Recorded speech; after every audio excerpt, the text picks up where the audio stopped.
Hi Scorpio, welcome po sa ating channel at ito yung Daily Gabay Tarot reading for October 17, 2024. Please be reminded kung naka-resonate kayo, comment down. Kung hindi kayo naka-resonate, ibigay niyo po sa iba kasi channel reading po ito. This is for you, Scorpio, ngayong October 17, 2024.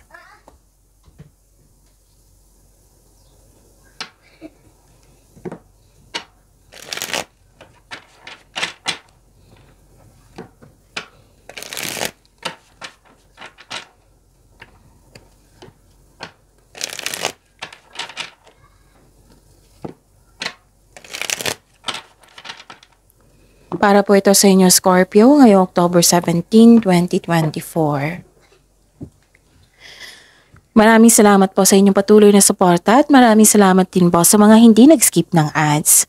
Gamitin ang reading na ito bilang gabay lamang sa mga hindi pa nag-subscribe. Subscribe na po kayo at click bell notification para malaman nyo na may bago tayong video. Para sa mga gustong magpa-reading po, may lumabas dyan sa screen nyo ngayon. Panoorin nyo po at sundin ang instruction. Calling the attention sa mga suki ko dito na Scorpio. Open na po ang inyong Monthly Gabay Tarot reading for October 2024. May 6 months from now reading tayo at love life reading po. So message me Scorpio for schedule. Maraming salamat po.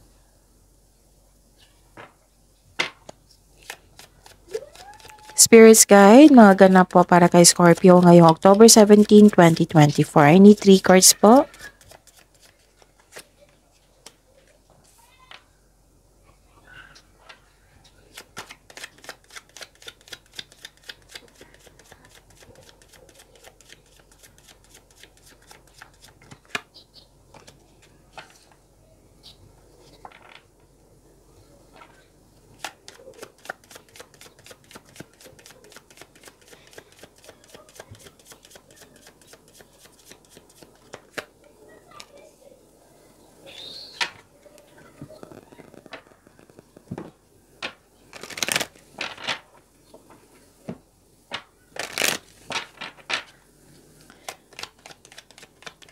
Spirits Guide, mga mensahe po para kay Scorpio ngayong October 17, 2024. Okay.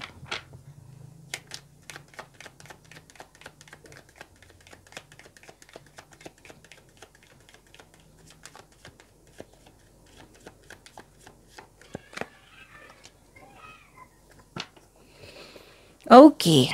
Scorpio. Ngayong October 17, 2024, may closure dito, may ending with new beginning, may concern kasi isang tao na sobrang stricto or sobrang matigas ang ulo, ayaw makinig. Yung parang may toxic na tao dito na nahihirapan ka or may sitwasyon na nahihirapan ka tapos nagpasya ka dito na i-let go na at nagkaroon ng new beginning. Yan nakikita ko. At nakikita ko rin dito, nag-self-study kayo. May pinag-aralan kayo para may makuha kayong kaalaman, learnings, knowledge. Pwedeng nagbabasa kayo ng libros, document, module, basta ano pa yan. Pwedeng nagre-research din kayo sa internet para may makuha kayong kaalaman, clarity, nagsaliksik kayo. Actually, may nakita ko dito na may malalaman kayong sekreto. Yes, may malalaman kayong sekreto sa araw na ito. Wow, may success. Happiness and joy nakita ko dito and may positive outcome. Kita-kita ko yung happiness mo dito, Scorpio. Wow, claim nyo to ha. Okay. Traveling lightly, simplify your life. And choosing your path, all is possible. May movement ako nakikita dito. Pwedeng literal na movement na lumipat ka sa malayong lugar or may biyahe kayo ngayon. Pwede din may decision kayo na binigyan muna ng action. Actually, itong opportunities na dumating sa inyo, yes, may opportunities po na dumating sa inyo. Ang sabi po dito, all is possible. Yes. And mag-connect din kayo sa inyong intuition kasi maraming opportunities pipili din kayo. Pero you don't have to worry kasi all is possible, Scorpio. Spirits Guide, ano po yung energy ni Scorpio ngayong October 17, 2024?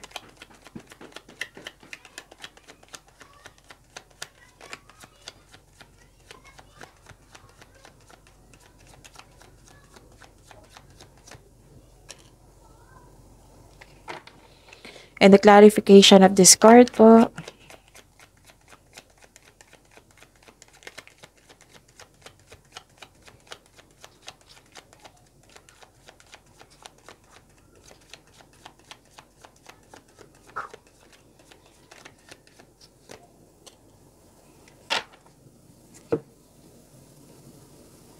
Sa mga may oras dyan, kung gusto nyo po, panoorin nyo po yung last 4 days ka by tarot reading nyo po.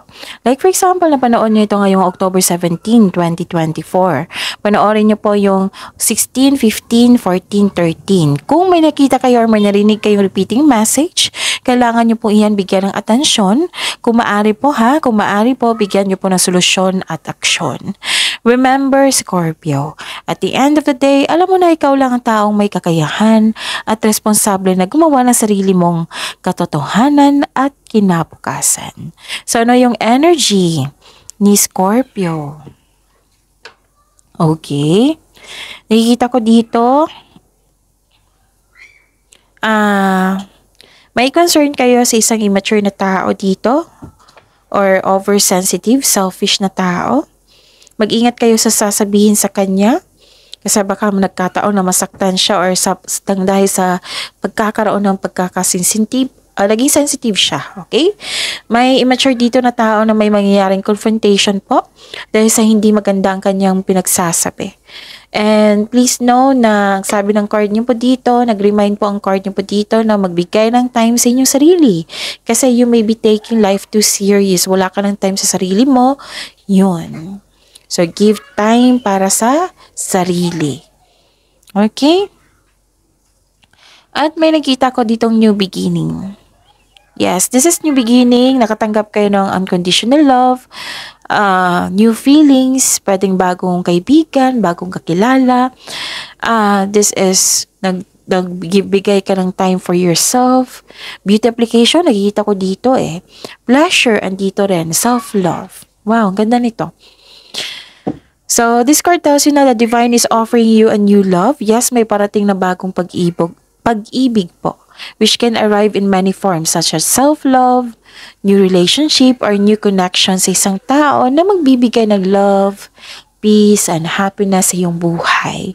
So, this card asks you to be open sa pag-receive ng gift na ito dahil ito ay nakatadhana sa iyo. So, dapat open arms mong tanggapin ito. So, open your heart and receive the emotions around you. So, ikaw ay nagpo-focus sa self-love and take time for yourself para din ito sa iyong personal development. At least, nag-move forward na kayo.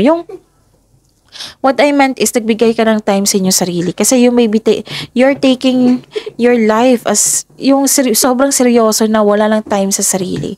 And now, nagpasya kang alagaan mo yung sarili mo, magbigay ka ng time sa inyong sarili. Okay, so yun. Ang ganda kasi may development. Yes. Ano pa? Spirit's Guide. Career and money po ni Scorpio ngayong October 17, 2024.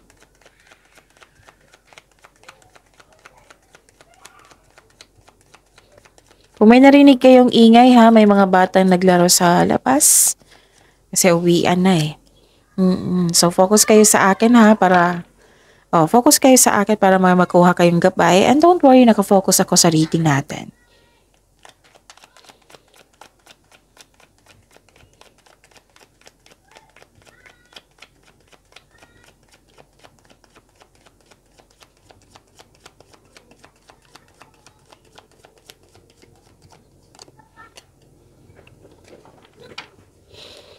Okay. Anong ganap sa inyo career and money? Bakit naman, Scorpio? Bakit ayaw nyo magpahinga? So, this is a repeating message ng sabi dito, magpahinga po.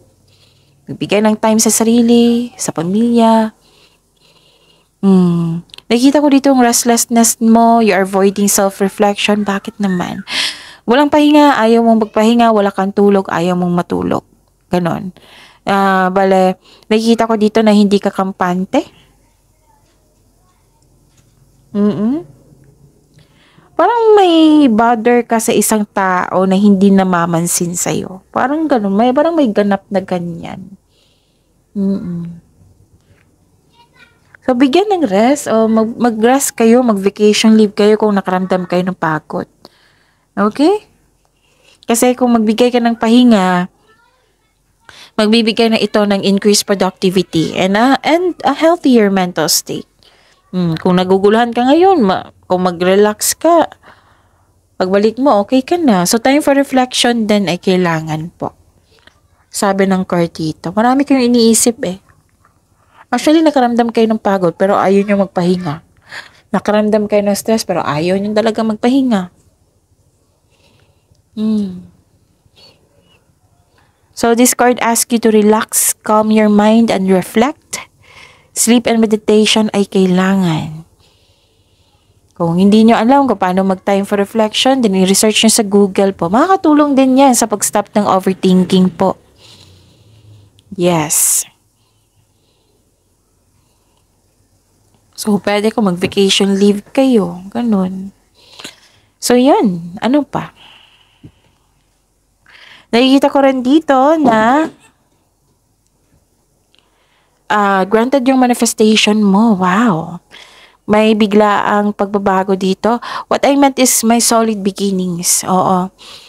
And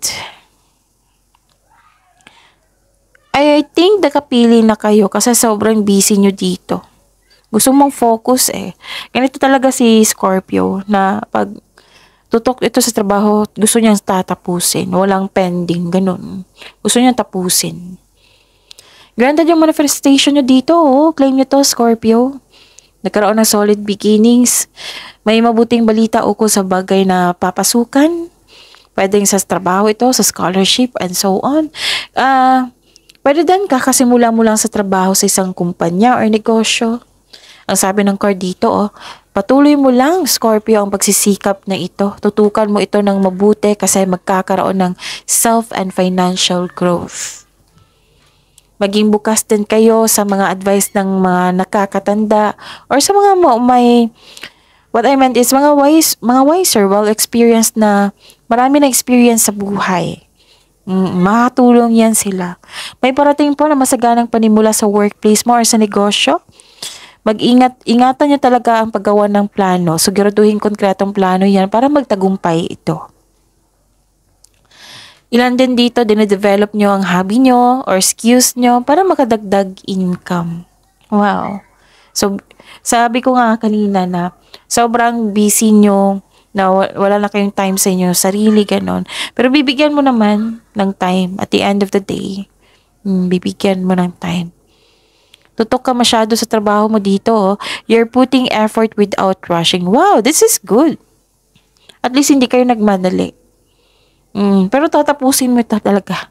Pag may gawain talaga to sa Scorpio, tatapusin yan. Kaya pala hindi kayo makatulog ng mabuti. Kasi may iniisip kayo na trabaho na gusto nyong tapusin. So, what I meant is, you're putting effort without rushing. Huwag nyo talagang i-rush kasi mas lalo kayong mapapagod niyan. Okay? So, I think nakapili na kayo dito. Kasi sobrang busy nyo dito. I think itong restlessness ito, parang hindi ka sobrang excited. Pwedeng ganun, na gusto mong may matapos, may resulta na, ganun. Pwede din ang iba dito, babad sa pagkakabasa ng libro. Hanggang madaling araw na, ganun. Wow. So, yun. Granted yung manifestation nyo. Claim nyo ito, Scorpio. Spirits guide. Love, life, self-love, partnership, and romance ni Scorpio ngayong October 17, 2024.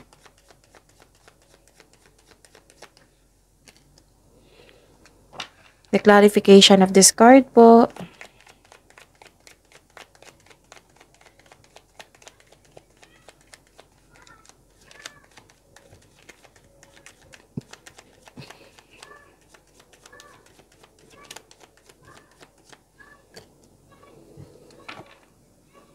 This is for you, Scorpio, ha?